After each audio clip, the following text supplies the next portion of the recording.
Allah yang menakutkan yang dibicarakan agama-agama dunia ini. Ya, tetapi hari ini saya akan menceritakan kepada Anda tentang Allah yang mengasihi. Oke, bersama saya Pendeta Eslomanik dalam program Firman hari ini. Selamat mendengarkan.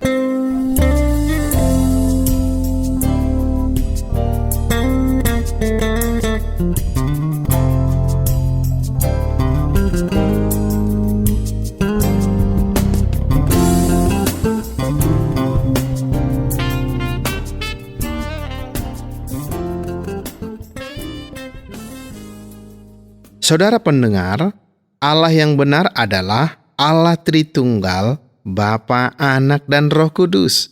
3 persona dalam satu oknum. Bukan 3 Allah, tetapi satu Allah yang menyatakan dirinya kepada kita sebagai Bapa, sebagai Anak, dan Roh Kudus. Firman-Nya yang kudus yang telah Ia berikan kepada kita. Gereja Kristen yang kudus untuk mengasihi kita lewat kematian-Nya di atas kayu salib untuk membayar hukuman dosa kita. Ya, sebelum itu tidak ada cara untuk mengetahui apakah Bapa mengasihi atau membenci kita, dan ada banyak ketakutan saudara. Sejak awal sejarah dunia sampai sekarang, semua mengatakan, semua mengajarkan Allah adalah untuk ditakuti. Anda tahu, satu-satunya agama di dunia yang mengajarkan bahwa Allah mengasihi kita, itu adalah agama Kristen.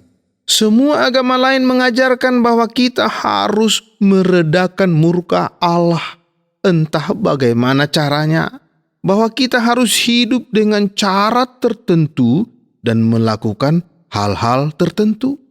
Bahkan, jika Anda kembali ke semua jalan agama-agama kuno, ada beberapa cara agama yang balik ke masa perjanjian lama, di mana mereka membawa bayi kecil mereka itu sebagai korban dengan cara melemparkan bayinya ke api. Mereka akan menyembah dan menaikkan puji-pujian seolah-olah sedang menyembah Allah. Bahkan jika Anda balik ke masa Mesir kuno, ya, Firaun dianggap sejenis dewa yang jika siang hari Firaun akan berada di makamnya dan mereka membangun beberapa makam tambahan. Anda ingat piramid? Piramid-piramid itu sesungguhnya adalah makam. Saya bisa mengingatkan, ya, ketika pertama kali saya melihat piramid, puluhan tahun lalu ketika saya melihat piramid itu dan melihat peti-peti mati, ya, dan sisa-sisanya yang masih ada di sana. Di dalam piramid-piramid tersebut, banyak jalan masuk rahasia dan pintu-pintu jebakan serta barang-barang. Nah, ada alasan yang jauh lebih penting untuk jalan-jalan rahasia dan pintu-pintu jebakan. Faktanya, jika Anda melakukan perjalanan dengan ada pemicu tertentu, sebuah batu besar dengan berat beberapa ribu pon akan dengan mudah menimpa Anda. Mudah dipahami bahwa mungkin itu membuat para perampok kubur keluar dalam beberapa kasus. Namun alasan sesungguhnya dari mereka yaitu mereka merasa bahwa pada Firaun itu sesungguhnya para dewa dan agaknya waktu malam mereka akan keluar, ya. Mereka keluar dari makam dan bergerak di antara orang sebagai suatu roh. Jadi mereka akan menaruh, ya, para budak, ya, perahu, makanan, musik, ya. Mereka menaruh itu semua, akan menaruh segala macam hal di dalam makam agar Firaun tidak perlu merasa ia harus keluar. Ia bisa menikmati musiknya dan bahagia tinggal di dalam dan tidak keluar serta mengganggu orang. Nah, sekarang Anda lihat beberapa hal di Perjanjian Lama. Mari kita ambil sebagai ilustrasi tabut perjanjian, ya. Anda ingat tabut perjanjian itu disimpan di ruang Maha Kudus. Namun ketika bergerak, misalnya ketika Israel akan berperang, tabut perjanjian diangkut oleh 3 imam, ya, pada masing-masing sisi, dan ada sebuah tongkat yang melalui cincin-cincin yang ada di samping tabut tersebut, dan mereka akan berbaris dengan tabut di depan tentara. Dengan kata lain, hal tersebut menyatakan Allah beserta kita dan kita ingin mengingat bahwa Ia bertanggung jawab apakah kita menang atau kalah dalam pertempuran ini. Anda ingat dalam beberapa pertempuran beberapa kali tabut perjanjian dicuri dari mereka dan diambil sebagai tebusan saat mereka kalah. Dan Anda ingat bagaimana mereka berusaha mendapatkannya kembali dan seterusnya. Saya bisa mengingat satu bagian dari Alkitab. Hanya saya tidak ingat tepatnya di mana ya. Di situ mencatat ya, ketika mereka sedang membawa tabut. Tabut tersebut mulai tergelincir dan akan jatuh. Lalu salah satu imam menggapai dan menahan dengan tangannya dan ia mati seketika.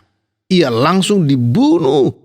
Karena ada peringatan positif bahwa Anda tidak boleh menyentuh tabut Allah karena Anda akan mati.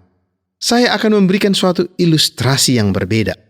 Anda ingat ketika Musa naik ke Gunung Sinai dan mereka begitu berhati-hati dengan menjaga jarak, ya tinggal yang agak jauh dari gunung tersebut, dan bagaimana Allah selalu datang dalam bentuk sebuah bayangan atau awan, dan bahkan ketika ia berkomunikasi dengan Musa, bagaimana ia memberitahu Musa bahwa engkau tidak bisa melihatku, ya, melihat muka dengan muka, karena engkau akan mati. Allah perkasa yang kudus tidak akan bisa dipandang oleh manusia yang berdosa. Tidak bisa. Anda akan terbunuh di depan Allah yang perkasa, yang maha besar dan sempurna. Jadi saya akan menunjukkan lagi di masa perjanjian lama bagaimana ruang yang maha kudus itu dijaga. Anda tidak bisa masuk ruang maha kudus. Hanya satu orang, yaitu siapa? Imam besar yang bisa masuk. Dan hanya 1 hari dalam setahun. Dan ada banyak upacara persiapan ini ya sebelum ia bisa masuk ke dalam. Siapapun yang lain yang mencoba masuk akan mati. Nah saudara pendengar, jadi sampai hari ini semua agama dibuat oleh manusia untuk mencoba melihat siapakah Allah dan menyembahnya mengandung unsur ketakutan. Anda sebaiknya melakukan sesuatu untuk membayar kesalahan-kesalahan yang telah Anda buat. Ada banyak di hati alami manusia, ya nurani ya, hati manusia yang berdosa. Ada banyak rasa takut akan Allah. Nah saudara, Yesus Kristus datang untuk menyingkirkan rasa takut itu dan mengatakan Anda tidak perlu takut pada Bapa-Ku yang di surga. Wow, luar biasa saudara. Ia telah mengutusku untuk membawa berita bahwa Ia mengasihi Anda dan Ia ingin Anda menjadi anaknya selamanya. Dan Ia mengirimku untuk membayar harganya. Aku mati di salib untuk menggantikanmu, agar engkau tidak harus mati kekal. Agar engkau bisa hidup kekal bersama Bapa-Ku di surga. Dan kasih-Nya kepadamu menjadi alasan mengapa Ia mengirimkanku. Dan Yesus memberitahu kita kehendak Bapa-Nya. Saudara, saya beritahu Anda, ini konsep yang fantastik. Pastikan ketika Anda sedang berdoa, Anda tidak datang kepada Bapa seolah-olah Anda kaku karena ketakutan. Seolah-olah Anda tidak tahu bagaimana cara mendekat kepadanya. Kita diberitahu sebagaimana Yesus mengajar kita mengenai doa untuk datang seperti seorang anak kecil yang datang kepada ayahnya yang penuh kasih sayang dan menyadari bahwa inilah cara yang Yesus inginkan agar kita dalam suatu relasi dengannya. Jadi, tema terbesar yang saya ingin sampaikan dalam pesan hari ini adalah Allah itu Allah yang kasih, bukan Allah yang menakutkan. Bukan. Allah telah mengirimkan anaknya agar tidak menghukum dunia dan menghancurkannya, tetapi untuk menyelamatkan siapapun yang mau mendengar dan percaya kepadanya dan memperoleh pengampunan atas dosa-dosa mereka dan memperoleh kepastian bahwa mereka berdamai dengan Allah. Kita mempunyai hubungan damai dengan Allah. pengampunan dosa kita, semua masalah dalam hidup kita bisa diselesaikan jika kita membawanya kepada Tuhan Yesus. Jadi itu mencakup segala sesuatu. Saya tidak peduli apa yang sedang merisaukan Anda hari ini. Saya tidak peduli apakah itu kedukaan, apakah itu kemiskinan, atau mungkin bencana kelaparan. Saya tidak peduli apa yang Anda butuhkan ataupun masalah yang Anda hadapi. Yesus Kristus datang untuk menyingkapkan bahwa Allah ingin menolong umatnya dan mengasihi umatnya. Wow, luar biasa saudara. Allah bukan hanya mengasihi, ya. Allah bukan hanya mengasihi umatnya. Allah bukan hanya menolong mereka di bumi di sini, ya. Ia ingin mereka bersamanya. Wow. Jadi ia ingin bersamanya di surga kekal selamanya, saudara. Itulah keseluruhan makna kedatangan Tuhan Yesus Kristus, menggantikan tempat kita, membayar hukuman bagi dosa-dosa kita, sehingga sekarang kita bisa memiliki damai dengan Allah dan mempunyai hidup kekal bersamanya tanpa akhir selamanya, saudara.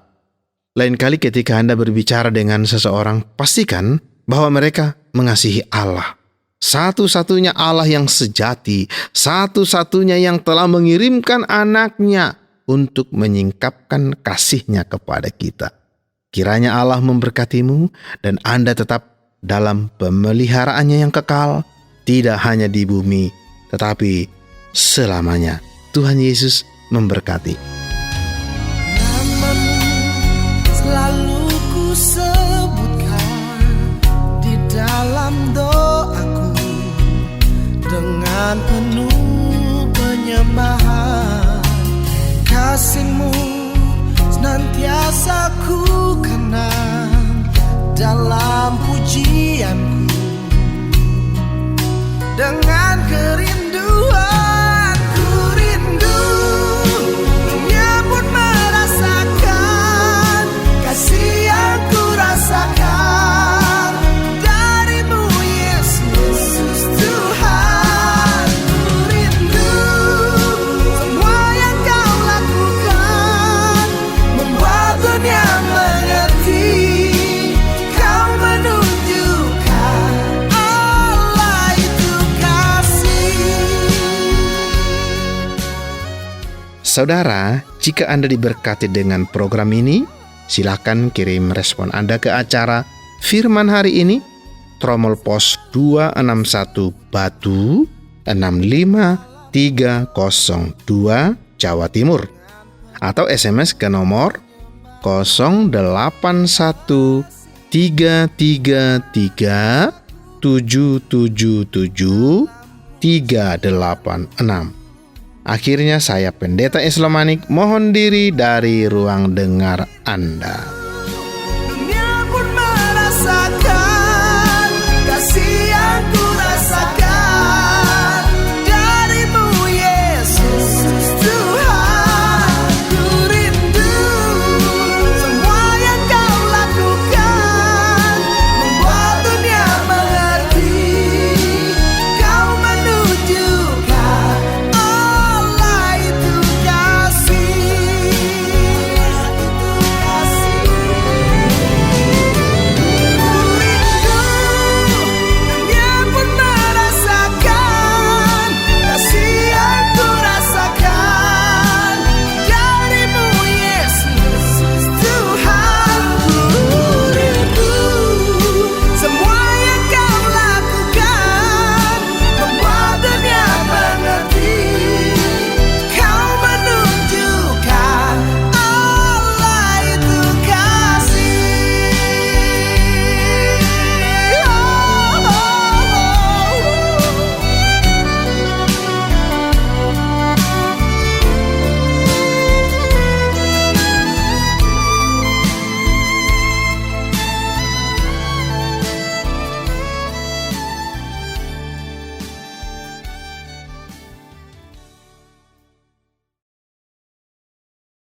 Terima kasih Anda sudah mengikuti program kami. Jika Anda diberkati, jangan lupa like, komen, dan share supaya Anda tidak ketinggalan setiap program terbaru kami.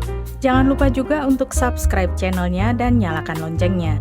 Jika Anda ingin mendukung pelayanan kami, bisa melalui rekening kami berikut ini atau menghubungi kami di sini.